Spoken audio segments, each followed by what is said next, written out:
কিছু মানুষ তাদের পূর্বজন্ম মনে রাখতে পারে। আমরা খবরের কাগজে, টিভি চ্যানেলে, ইউটিউবে এমন বহু ঘটনা শুনেছি।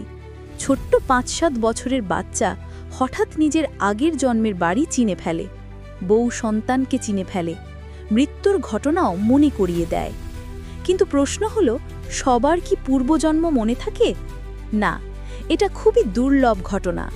কোটি কোটি মানুষের মধ্যে হাতে গোনা কয়েকজনের ক্ষেত্রেই এমন হয়। কারণ কি? কখনো আত্মার কারণ শরীরের রেকর্ড ছোটবেলায় ইমার্জ হয়ে যায়, আবার কখনো আত্মার সাথে থাকা সূক্ষ্ম জগতের আত্মারা তাকে প্রভাবিত করে, যেন হিপনোটাইজ করে, পূর্বজন্মের স্মৃতি সামনে তুলে আনে।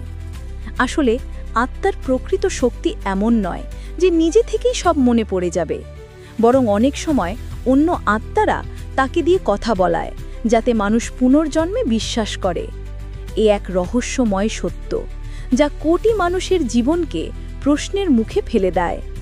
আপনার কি মনে হয়, পূর্বজন্ম সত্যিই স্মৃতিতে ফিরে আসে, নাকি সূক্ষ্ম আত্মারা খেলা করে?